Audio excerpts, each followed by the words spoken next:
दूजा न देवघर जैसा हो दुनिया में धाम बा,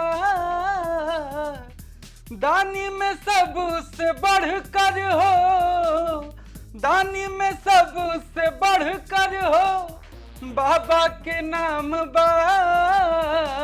या बाबा तू ही देख लिया गनमा तनी हिट होवे चाहे कस के और हमरो के स्टार बना दा कि केतना के बनवले बानी और सुपर डुपर बाबा कब रखबा हो अपन हथवा हमारा ऊपर बाबा कब रख। जाहिर सी बात है आपके पापा ने पूछा होगा कि इंजीनियर बनने के लिए तो भेजे थे, तुम तो कुछ और बन दो। एक दिन ऐसा हुआ कि हम लोग एक स्टूडियो में गाना गाए और गा तो लिए लेकिन वहाँ से मेट्रो के लिए भी पैसा नहीं था जहाँ हम द्वारका जाना था। एक दिन दिल्ली की पुलिस से पैसा लेना पड़ गया मुझे। रे अब जीना है रनिया और तोरे खातिर अब मरना गे और चल बिहार ना बाधा घूमबो तोरा का कोलत के झरना गे से सबको लेकर के नहीं तो दिल विल टूटा है। नहीं दिल विल तो हमारा ठीक है, कोई दिक्कत नहीं कि जियते शरीरिया बेजान लागे गोरी रे तोरा बिना दुनिया बिरान लागे गोरी। हम कहे भाई हमार कुछ बढ़िया बढ़िया खबर चलावा, चला चुनावी मैदान में अब उधर के खबर चलावा कि देखने में तुमको भले गवार लगते हैं कि तोरा का पता बाकी गमछिए से हम तो रंगधार लगते हैं। नमस्कार, मैं हूं ऋचा शर्मा और आप देख रहे हैं बिहार तक। इस वक्त हमारे साथ भोजपुरी के बिंदास सुपरस्टार गुंजन सिंह है। गुंजन सिंह जी, बहुत बहुत स्वागत है आपका बिहार तक पे। बहुत बहुत धन्यवाद। और बिहार तक देखे वाला तमाम दर्शक श्रोता भगवान के हम गुंजन सिंह पैर छू के प्रणाम करते हैं। मतलब आजकल तो एकदम छाए हुए हैं आप, चर्चा तो जारी रखेंगे ही, क्योंकि एक तरफ जहां अभिनेता के तौर पर, सिंगर के तौर पर छाए रहते हैं, तो अभी नेता बनने का भी जिक्र हो रहा है और इस पे चर्चाएं भी खूब हो रही है और खूब प्यार भी आपको मिल रहा है। शुरुआत करेंगे, जर्नी भी समझेंगे, लेकिन सबसे पहले शुरुआत करने के लिए हम चाहेंगे कि भोले बाबा के नाम से इसकी शुरुआत की जाए, क्योंकि सिंगर हैं और जब आ ही गए स्टूडियो में तो आपको छोड़ेंगे तो नहीं गाना सुने बिना। तो भोले बाबा के गाने से चर्चा को आगे बढ़ाते हैं। एकदम, अभी सावन का महीना भी चल रहा है। एक गाना था मेरा अरे दूजा न देवघर जैसा हो दुनिया में धाम बा, दूजा न देवघर जैसा हो दुनिया में धाम बा, दानी में सबसे बढ़कर हो, दानी में सबसे बढ़कर हो, बाबा के नाम बा, दूजा न देवघर जैसा हो दुनिया में धाम बा। क्या बात है। और ये बुलंद आवाज दर्शकों को बहुत पसंद आती है और तभी आप गुंजन सिंह बनते हैं और इतने वायरल होते हैं।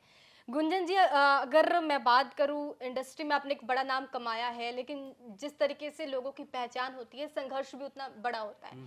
तो अगर हम किसी भी एक्टर और किसी भी सिंगर का जिक्र करते हैं तो संघर्ष का जिक्र करना बहुत ज़रूरी हो जाता है। शुरुआत कैसे हुई थी? क्योंकि नवादा से आप आते हैं, नवादा से इंडस्ट्री में बड़ा नाम कमाना मुश्किल है और बहुत ही कम लोगों को ये मौका मिलता है जो बादशाह बन पाते हैं अपने इंडस्ट्री के। उनमें से आप एक हैं। शुरुआत कैसे हुई थी इसकी? हम बहुत स्ट्रगल किए हैं, मतलब कि जब हम पढ़ाई करने के लिए पटना पहुंचे थे पॉलिटेक्निक की तैयारी करने के लिए। अच्छा। तो पढ़ाई में थोड़ा कम मन लगता था, गीत संगीत जहाँ होता था वहाँ ज़्यादा मन लगता था। और गांव में जैसे सत्यनारायण स्वामी के पूजा हुआ या दशहरा में कोई कार्यक्रम हुआ तो हमको एक आध गाना गाने का मौका सुबह होते होते तक मिलता था कि वो गाना भी गा ले। पूरा गलाला उलाला करते थे कि अब नंबर आएगा, अब नंबर आएगा। होते होते कभी कभी भोर भी हो जाता था, तब नंबर आता था। और ऐसे करते करते हम 3 साल देवघर पैदल गए हैं। भोलेनाथ के बहुत बड़े भक्त हैं, गुरुदेव हैं, हमारे गुरु हैं। तो पैदल जाते थे तो मन में एक लालसा था कि मेरा भी गाना आता और हम भी गायक बनते, थोड़ा बहुत गुनगुनाते थे। फिर 3 साल के बाद हम एक सीडी कैसेट निकाले, जो कि देवघर शुरुआत होने से पहले, सावन से पहले हम बाबा भोला पे जाके चढ़ा दिए कि अब बाबा तू ही देख लिया, गनमा तनी हिट होवे के चाहिए कस के और हमरो के स्टार बना दा। तो उसमें एक लाइन गाए थे, उसमें वो भी बताते हैं आपको। कि केतना के बनवले बानी और रउआ सुपर डुपर बाबा कब रखबा हो अपन हथवा हमारा ऊपर बाबा कब रखबा। और बम्बई भी नहीं गए थे, ना जहाज भी चढ़े थे। जहाजो चढ़ल बहुत बड़ा सपना रहे उस समय। तो में एगो लाइन रहे कि जैती अती हमहू बम्बे बाबा हो जहाज से, देखले भरबानी बाकी चढ़ल नहीं खियाद से, तकबले मारी सिटी हमरो किस्मत के कुकर बाबा कब रखबा हो अपन हथवा हमारा ऊपर बाबा कब रखबा। ये गाना जब गाए इतना बड़ा हिट हो गया एक कैसेट कि 1.25 लाख सीडी बिका था, 1,25,000, जो कि मेरे जैसे छोटे मोटे सिंगर के लिए, कि उस समय जो मतलब समय था कि कोई सीडी लेने वाला नहीं था। जब सीडी ले आके देखबे करते देवघर में कितना दुकान रहता है सीडी कैसेट का, अरे छोड़ा ढेर लोग आता है, अब कितना के रूप सब आता है, भैया एक बार तनी सा बजाइए चलाइए। फिर हम सोचे भैया एक बार मेरा आप बजा दीजिए सिर्फ, अगर आपको खराब लगेगा तो अभी से हम आपके दुकान पर कभी नहीं आएंगे। एक बार चलाया तो इतना पसंद करने लगा, कांवरिया लोग वहाँ आते रहते थे, देखते थे कि किसका गाना अच्छा आया है, हाँ ये सीडी दे दे, ये सीडी दे दे। ऐसे ही डिमांड बढ़ाए हम लोग, बढ़ाए तो पूरा एकदम, और वो भी मोटरसाइकिल से, एक बाइक से 3 आदमी हम लोग, पूरा मतलब देवघर के रास्ता सुल्तानगंज से लेकर के देवघर, और देवघर से बासुकीनाथ, जहाँ एकदम थक जाते थे दिन में तो लगता था ऐसे ही खेतवा में सो जाते थे, जैसे खेत रहता है ना बगल में, वहीं पे अब चला ही नहीं जा रहा है, नींद आ रहा है, बाइक भी चलाना है, और फिर क्या करें, पैसा भी उतना नहीं है कि होटल में रह सकते हैं। तो नींद आए तो चल रे भाई यही बगल में ही सो जा, खेत में गमछी रहत रहे, बिछा के गमछिए पर सो जाते थे। फिर नींद खुला बस, जहाँ कांवरिया लोग के भी देखते होंगे कि बीच में शिविर लगा रहता है, उसमें भी सोने का रहता है, उसमें भी हम लोग सो जाते थे जाके। अरे तो आप लोग कांवरिया नहीं लग रहे हैं, मैंने लोग कहता था जिसका शिविर है, अरे भैया तनी साहब ये कलाकार हैं, ये सब कह के तो लोग थोड़ा समर्थन करता था। ऐसे कर कर के हम लोग इतना मेहनत किए हैं। कभी कभी गाड़ी के बाइक में तेल के लिए पैसा नहीं रहता था, ना खाना के लिए पैसा, अगर खाना खा लेंगे तो तेल क्या भराएंगे, तेल भरा लेंगे तो खाना क्या खाएंगे। ऐसा जीवन बिताए हैं कि क्या कहें पूरे। तब जाकर ये जो कैसेट हिट हुआ, तब जाकर फिर हम लोग को और कंपनियां बुलाने लगी, चाहे वही कंपनी फिर पैसा देने लगी। मतलब ये ब्रेक आप कह हाँ सकते हैं, इंडस्ट्री में पहला ब्रेक इस गाने ने दिया हाँ, आपको। इस गाने से इधर से स्टार्ट हुआ, फिर जा कर के सब गाना हिट होते गया, तो बनते चला गया सब। जी, क्योंकि आप कह रहे हैं कि इंजीनियरिंग करना था आपको, पॉलिटेक्निक की पढ़ाई करने आप निकले थे, तो कई बार ऐसा होता है कि जो हम क्षेत्र में जा रहे होते हैं अगर उसे इधर हटते हैं तो परिवार की तरफ से पूछा जाता है, जाहिर सी बात है आपके पापा ने पूछा होगा कि इंजीनियर बनने के लिए तो भेजे थे, तुम तो कुछ और बन रहे हो। एकदम, तो घर में भी लोग कहते थे कि आप तुम ये क्या कर रहे हो, गाना गाना, गायक बनना ये छोटा मोटा बात नहीं है। वाकई में उन लोग गलत नहीं कह रहे थे, जितना स्ट्रगल हम किए, लगता था घर से पैसों नहीं मांगते थे कि उन लोग फिर घर आएंगे कि तुमको बोले थे उसी समय पढ़ाई करो। पटना हम आए थे तो 2,000 रुपये हमको मिलता था हर महीना में, उसी में खाना पीना हो गया, फिर ये रूम रेंट हो गया, उसी में तो चलाते ये थे। जो कैसेट है उसके पैसे कहाँ से आप ये लाते? सब कर्जा उर्जा लिए इधर उधर से। अच्छा। हाँ, फिर मतलब कर्जा लेकर के, इससे दोस्त मुहिम से इधर उधर करके कैसेट बनाए। कभी कभी दिल्ली अभी हम आए हैं, दिल्ली का एक कहानी बताते हैं कि हम दिल्ली में अक्सर आते थे कि कोई कंपनी वाला हमको चांस दे। जैसे यहाँ बड़ी बड़ी कंपनियां हैं, वेब है, टी सीरीज है, एंगल भी उस समय थी। तो आके एक दिन ऐसा हुआ कि हम लोग एक स्टूडियो में गाना गाए, और गा तो लिए लेकिन वहाँ से मेट्रो के लिए भी पैसा नहीं था, जहाँ हम द्वारका जाना था। तो अब सोचे कौन देगा पैसा, कोई तो आदमी ऐसा मिले, कोई अपना जान पहचान का मिल जाए। तो लक्ष्मी नगर के जो है ना ओवर ब्रिज, उसके ऊपर बैठ गए कि कोई स्टूडियो से आएगा बिहार का आदमी, कोई मिलेगा तो हमको मांगेंगे कुछ, कह करके कुछ पैसा लिया जाएगा। अब भाड़े नहीं है जाने का। तो फिर एक उधर से राइटर आए जो जान पहचान के मेरे मिल गए, भैया तेरी 500 रुपया होगा, कहा जरा काम है कल दे देंगे। 500 रुपया ले करके फिर हम लोग गए, वहाँ पहुँचे। एक दिन दिल्ली की पुलिस से पैसा लेना पड़ गया मुझे। क्या बताएं, ऐसा ऐसा दुख का घड़ी मतलब झेले हैं कि कोई घड़ी का गिरवी रखना चाह रहे थे, घड़ी। अच्छा। हाँ, 200 रुपया भी कोई, सब सोच रहा चोरी का घड़ी तो नहीं है, घड़ी तक नहीं ले पा रहा था। फिर हम वहीं पे पुलिस की गाड़ी, दिल्ली पुलिस की लगी हुई थी, तब उनसे जाकर के कहे भैया थोड़ा सा कुछ 200 रुपया होगा क्या आपके पास? तो 200 रुपया वो दिए। फिर वो फ़ोनों किए 200 रुपया के लिए हमको, फिर उनको पैसा हम दे दिए। ऐसे ऐसे करके ऐसा मतलब ये दिल्ली याद आता है कि एक समय था कि मेरे पास 200 रुपया भी नहीं था, और सब भगवान स्वरूप जनता का आशीर्वाद, श्रोताओं का आशीर्वाद रहा कि आदमी कहाँ से कहाँ पहुँच गया। तो सब मेरे भगवान हैं। जी, पहली कमाई कितनी थी गुंजन जी?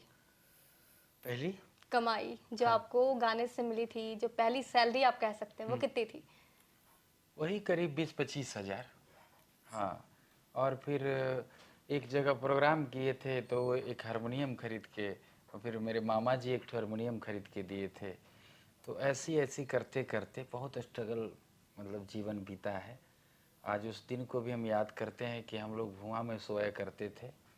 तो आज हम वही हैं, उसी ज़मीन पर रहते हैं, ऊपर भी उड़ते हैं। तो हमको लगता है कि ऊपर भी हैं नीचे भी हैं, कोई मेरे अंदर घमंड नहीं है, ना मेरे अंदर ऐसा कुछ है। जो अंदर है वो बाहर है, हमेशा सबका सम्मान करते हैं, एकदम खुल के रहते हैं। कई गाने आपने गाए हैं गुंजन जी, लेकिन आपका जो योगदान है वो मगही के लिए बहुत ही ज़्यादा है। और एक ऐसे एकमात्र ऐसे आप सिंगर हैं, तब के ज़माने की बात कर रही हूँ, जब से आपने शुरू करा तब से आप, गुंजन सिंह एक नाम ऐसा था जिसने मगही को बहुत पहचान दी है सिंगिंग के क्षेत्र में। और आपके बाद कई ऐसे यूट्यूबर्स आते हैं जिनको मैं सिंगर नहीं कहती, वो गाना गाते हैं यूट्यूब पे, लेकिन आपने मगही को एक अलग पहचान दी। तो मगही से क्या लगाव है गुंजन जी का? मगही से मेरा लगाव है ये कि मगह भाषा से हम आते हैं। जहाँ मेरा जन्म हुआ नवादा में, नवादा जिला में एक गांव है भवनपुर गांव, जो कि ककोलत के झरना वही पास में है। बिहार का मतलब कश्मीर कहा जाता है उसको। तो भोजपुरी में तो हम हिट हो ही चुके थे उस समय तक। सैड सॉन्ग भी हम बहुत ज़्यादा गाते हैं, देखे होंगे ही। तो एक कुछ लोग गांव गिराव के लोग थे और नवादा मगह लोग थे, तो कह रहे थे कि अरे मगहियों में गाँव हो, कुछ ट्राई करो। तो एक गाना हम बनाए, ककोलत के झरना, जिसे कोई खरीदने वाला नहीं था, मगही के नाम पर, कि मगही गाना चलेगा जो, अरे भोजपुरी गाइए। हम कह रहे क्यों नहीं चलेगा। फिर फ्री में गाना दिए, हम हिट होने के बाद का बात कर रहे हैं। फिर फ्री में इस गाने को हम दिए एक कंपनी में कि जो होगा देखा जाएगा, बना लिए हैं तो इसको करते हैं। और अपने बगल वाला झरना पे गाना गाए थे, इतना बड़ा हिट हो गया, वहीं से मगही में गाना स्टार्ट हुआ। मुझे लगता है उस गाने के बाद आधा लोग ककोलत भी जाने लगे। कि नवादा में वारसालीगंज में खासकर उधर उस इलाके में ककोलत है जो ठंडे पानी का सबसे बड़ा जल स्रोत है। पहले वहाँ इतना भीड़ नहीं होता था ककोलत में, जब से ये गाना हम गाए। नहीं तो वो गाना सुनना चाहूंगी। हाँ, जरूर। कि तोरे खातिर अब जीना है रनिया, और तोरे खातिर अब मरना गे। कि तोरे खातिर अब जीना है रनिया, और तोरे खातिर अब मरना गे। और चल बिहार नवादा घुमैबौ, तोरा ककोलत के झरना गे। चल बिहार नवादा घुमैबौ, तोरा ककोलत के झरना गे। किच्चा जंगल पहाड़ के देखैबौ, तोरा सीन गे। आ मस्ती में कटतौ रानी हंसी खुशी दिन गे। तय के साथे नहाइबै दुनो, के करो से नहीं डरना गे। तो चल बिहार नवादा घुमैबौ, तोरा ककोलत के झरना गे। क्या बात है। और इस गाने के आने के बाद सबकी जुबान पे ककोलत तो जरूर था, और गुंजन जी का ये गाना बहुत बिहार वासियों ने इसको प्यार दिया, खूब भर भर के सराहा। उसके बाद एक अलग गुंजन जी हमें देखने को मिले थे। आपने अभी जिक्र किया कि सैड सॉन्ग के लिए आप बहुत प्रचलित हैं। दुख क्या बात हुई आपके साथ, ऐसी क्या चीज हुई कि गुंजन जी को सैड सॉन्ग गाना पड़ा? नहीं, हम शुरू से ही सबको लेकर के नहीं तो चले दिल हैं। विल टूटा हाँ, है कभी? नहीं नहीं, दिल विल तो हमारा ठीक है, कोई दिक्कत नहीं है।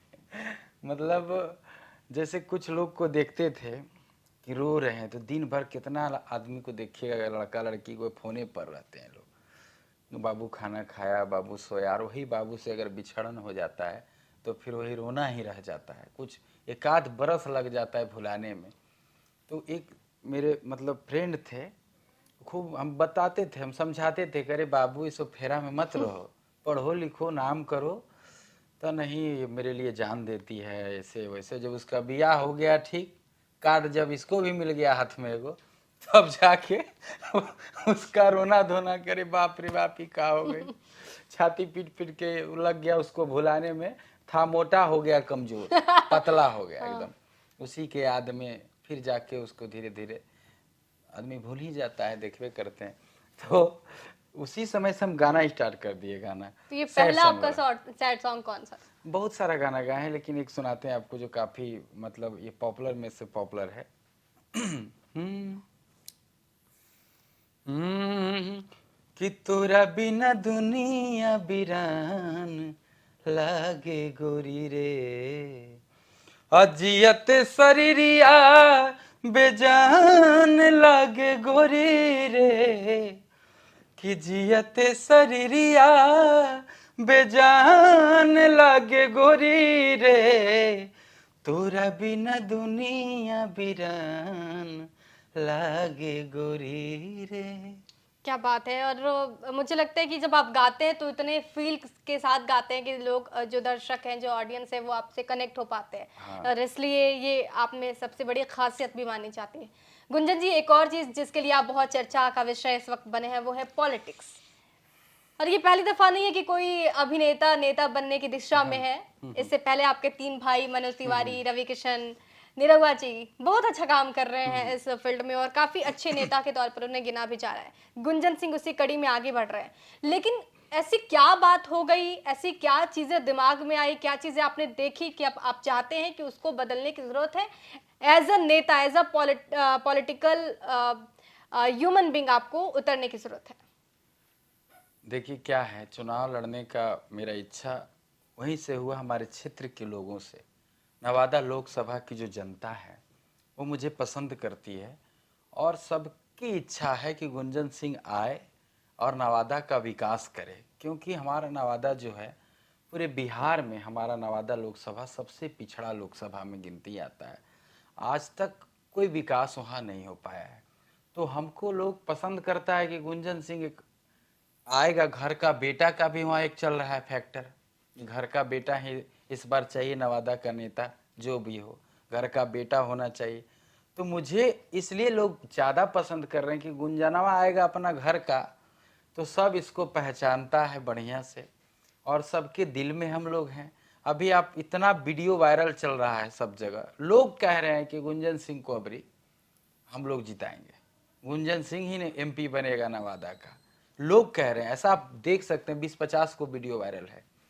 तो इससे हम लोग को हिम्मत मिलता है, ऊर्जा मिलता है कि जब वहाँ के लोग पसंद कर रहे हैं तो चुनाव लड़ना चाहिए। एक लड़का मुझे हिसुआ से फ़ोन किया, जो कि हिसुआ विधानसभा हमारे नवादा लोकसभा में, और फ़ोन करके रोने लगा एक दिन कि भैया सब कोई कहता है कि आज तक तो नवादा के कोई एमपी होलो हमनी भसवा में।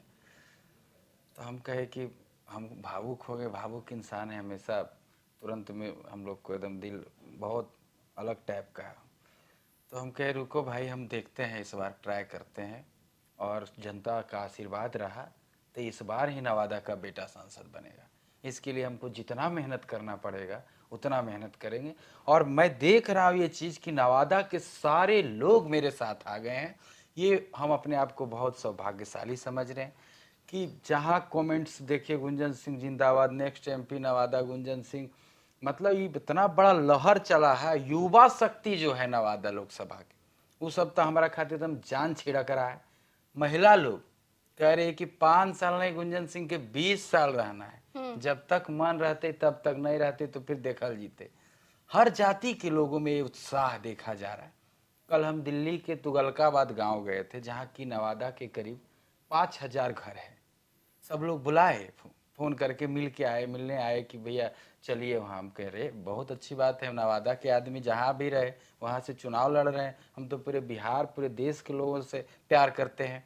और नवादा की बात है तो वहाँ गए तो करीब 5-10 हजार का भीड़ एक दिन। एक मतलब कोई प्रचार प्रसार भी नहीं हुआ कि भोपू घूम रहा है चारों तरफ या पोस्टर लगल है, कुछ ना, खाली फेसबुकिया प्रचार से 10,000 आदमी उपस्थित हो गए। और आंधी आ गया कल, और गुंजन सिंह जिंदाबाद का जो नारा लगा है, जो चाहत दिखा मुझे दिल में, कि मुझे गाड़ी में हम बैठे थे तो रोना आ गया मुझे खुशी से। कितना प्यार लोग करते हैं, और वो वीडियो भी सोशल साइट पे पूरा चल रहा है। तो गुंजन जी, अगर आपको ये मौका मिलता है और जिस तरीके से आप कह रहे हैं कि लोगों का प्यार मिल रहा है, तो अपॉर्चुनिटी मिल सकती है, संभावनाएं काफी ज्यादा है, तो क्या आप बदल देंगे नवादा के लिए? नवादा में तो सारा काम ही करना है। मतलब देखिए, नवादा का सबसे बड़ा जो समस्या है अभी नवादा शहर के रोड का, कि थोड़ा सा भी पानी पड़ता है तो पूरा शहर में ठेहुना भर पानी, नाला नली सब पता नहीं क्या है, जरी सब पड़ा कि पूरा डूब गया, आदमी अस्त व्यस्त हो गया। उसको ठीक करना है, स्वास्थ्य विभाग को ठीक करना है। फिर नवादा में कोई शौचालय नहीं है जो कि सब लोग उसमें मतलब जाए, सार्वजनिक, हाँ सार्वजनिक शौचालय। फिर शिक्षा के लिए, खेल के लिए कोई व्यवस्था नहीं है। हमारे यहाँ के लोग कहाँ जाएंगे? संगीत के लिए भी व्यवस्था करेंगे, जो उधर के लोग रहेंगे जिसको संगीत से रुचि है, गाना गाना चाहते, फिल्मों में काम करना चाहते हैं, उसके लिए काम करेंगे।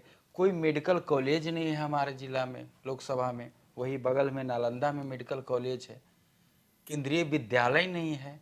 जितना समस्या है सब तो हमारे ही है, ये है, और सब के हमरा दूर करना है। नहीं तो दावे तो सभी नेता जो चुनाव में उतरते हैं करते हैं, लेकिन हम नेता नहीं ना, हम तो बेटा हैं और अभिनेता हैं पहले से, और गायक हैं। तो हम लोग दिल के बहुत सच्चे होते हैं, हम लोग के अंदर कोई छल कपट नहीं है। और मैं जीतूंगा तो नवादा में ही ज़्यादा समय मेरा रहेगा। हम बोल चुके हैं जनता को कि सांसद महोदय की खोजने की जरूरत नहीं है, एकदम कोई भी आइए, सबके लिए दरबार खुला है। जैसे मंदिर में कोई जात पात नहीं है, कोई भी आता है तो अपना जाता है, उसमें कोई पूछ के थोड़ी कि जाति के लोग एंट्री करेंगे नहीं करेंगे। सब लोग के लिए हम काम करेंगे, और एक समान मेरे लिए रहेगा जी। और अभी आपको चिराग के साथ भी देखा गया, उनकी पार्टी की तरफ से बीजेपी के साथ भी आप संपर्क में हैं, और ये खबरें आ रही हैं कि बीजेपी के साथ आप जा सकते हैं। तो आपको इतने सारे ऑफर मिल रहे हैं, पहले तो मुझे बताइए किन किन पार्टियों से ऑफर मिला है आपको? बातचीत चल रही है, और जो देश के भविष्य के लिए अच्छा होगा वहीं से हम चुनाव लड़ेंगे। नहीं, आपकी विचारधारा किस पार्टी के साथ है? देखिए, हम लोग के आइकॉन जो हैं, माननीय आदरणीय प्रधानमंत्री जी श्री नरेंद्र मोदी जी को हम लोग बहुत फॉलो करते हैं, मानते हैं। हम क्या, पूरे देश मानता है, उनके पक्ष में रहता है, और देशे नहीं विदेशों मानता है। तो अमित शाह जी हैं, गृह मंत्री हमारे आदरणीय JP नड्डा जी हैं, सब BL संतोष जी हैं, तावड़े जी हैं, सब लोग जो हैं लगे हुए हैं। तो हम लोग को मौका मिलेगा तो अच्छा काम करेंगे। तो ये मान के चले कि बीजेपी के साथ हैं आप? बीजेपी जो पूरे देश में वही चल ही रहा है, और जो अच्छा काम करेगा उसके साथ में रहेंगे। तो ये क्रेज, ये आप इसको कोइंसिडेंटली भी कह सकते हैं, लेकिन जो आपके तीनों भाई हैं वो भी बीजेपी के साथ हैं। अब गुंजन सिंह भी बीजेपी में ही एंट्री कर सकते हैं, तो बीजेपी अभिनेताओं को इतना पसंद क्यों है?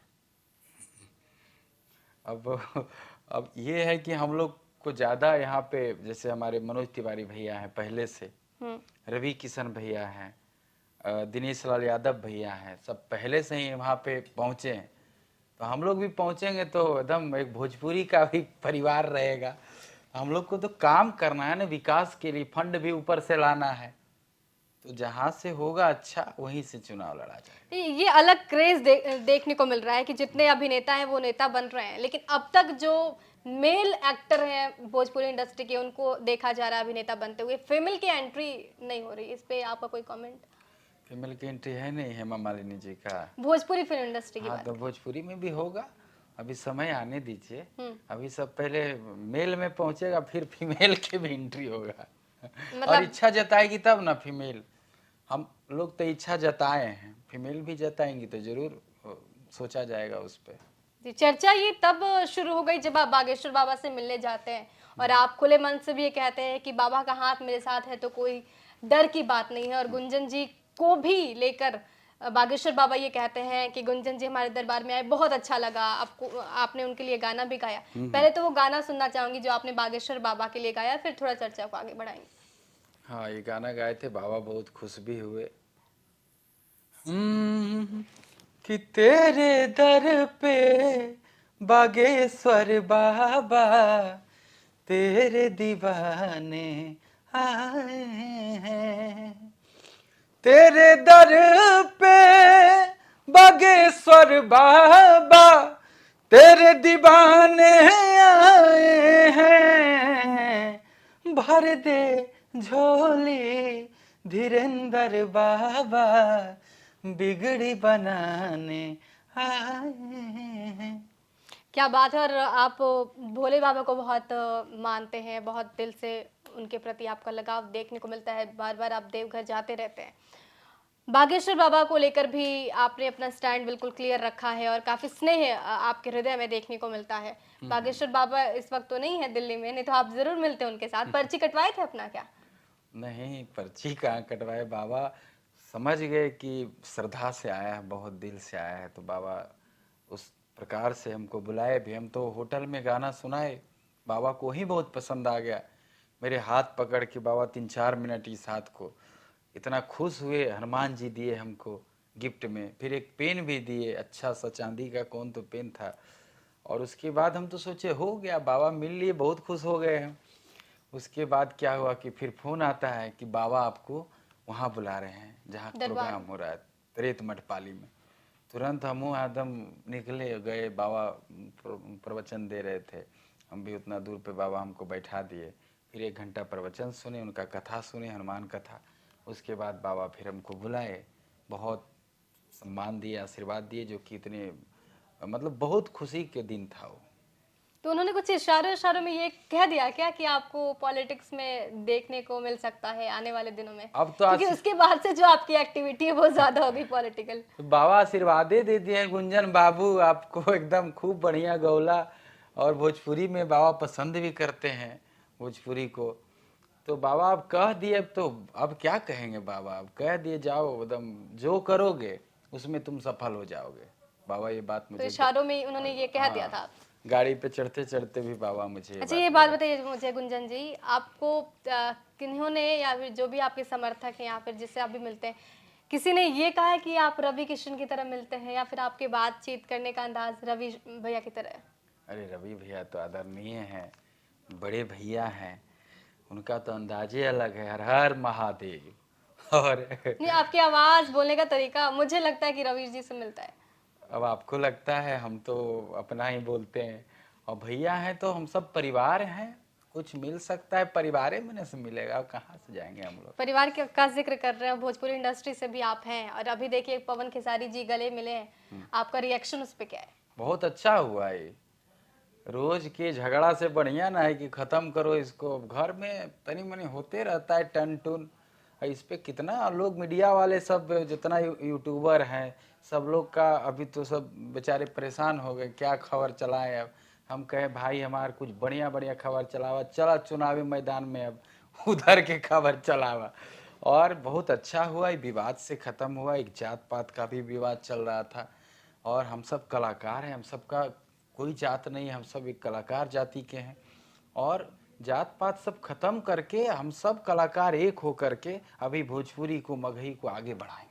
गुंजन जी भले आप गमछा पहन के आज नहीं आए हो, लेकिन एक गाना आपका बहुत वायरल है और आप हर जगह गमछे के साथ ही नजर आते हैं। वो गाना कि गमछे से रंगदार लगते हैं, वो कैसे बना और कैसे वो दिमाग में आया कि अब तो गमछा पे भी गाना गाना है? हम बिहार, यूपी, झारखंड के जो लोग हैं, हम लोग गमछी हम लोग के लिए बहुत जरूरी है। बरसात भी आवे तो गमछी ओढ़ला, तो सहारा दे दे, ओढ़ के धूप रहे तो कोरोना में काम कर गया, मास्क नहीं है तो गमछी ओढ़ के काम चला लिए हम लोग बिहारी हैं, जहाँ जरूरत पड़ता है तो हम लोग गमछी को यूज करते हैं। उसमें हम एक गाना बनाए थे इस पे, कि आन बान शान पहचान बगमछिया, यूपी बिहार के गुमान बगमछिया, कि देखने में तुमको भले गवार लगते हैं, कि देखने में तुमको भले गवार लगते हैं, कि तोरा का पता बाकी गमछिए से हम तो रंगधार लगते हैं। गुंजन जी, आप विकास की बातें तो कर रहे हैं, लेकिन क्योंकि पहले आप आर्टिस्ट हैं, उसके बाद नेता आप बन रहे हैं, तो ये बताइए कि जब आप नेता बनेंगे और संसद में आपको जाने का मौका तो मिलेगा, तो कैसे काम को मैनेज करेंगे? हाँ, काम मैनेज हो जाएगा। हम लोग तो शूटिंग, गाना थोड़ी छोड़ देंगे, गाना तो पूरे जीवन है। हाँ, गाना थोड़ा कम हो सकता है, ऐसे 3 दिन पर रिलीज होता है, हो सकता है 7 दिन पर रिलीज हो, लेकिन एक बड़ा गाना रिलीज होगा और इसको भी देखना है। और सबसे पहले तो सेवा का जो भाव है उसको ठीक करना है, ताकि अगला जो 5 साल आए तो लोग घर पे आके कहे कि गुंजन सिंह आपको चुनाव लड़ना पड़ेगा, इसके लिए हमको काम करना है। और नवादा जो एकदम सबसे लास्ट में है उसको लाना है पहले अंडर 10 में, उसके बाद फिर जो होगा विकास करेंगे, हम लोग करते ही रहेंगे। बहुत अच्छी सोच के साथ आप आगे बढ़ रहे हैं और हमारी भी कामना होगी, हम भी ये आपको शुभकामना देते हैं कि आप अपने लक्ष्य में बहुत अग्रसर रहें और बहुत आगे बढ़े। बहुत अच्छा लगा आपसे बातचीत करके। तो ये थे गुंजन सिंह, जिन्होंने बखूबी हर सवालों का जवाब दिया और ये स्पष्ट कर दिया है कि इनके जो दावे हैं वो खोखले नहीं हैं। एक अभिनेता के साथ साथ नेता के जो गुण हैं उसको साथ लेंगे और अपने कार्य क्षेत्र में बखूबी के साथ काम करेंगे।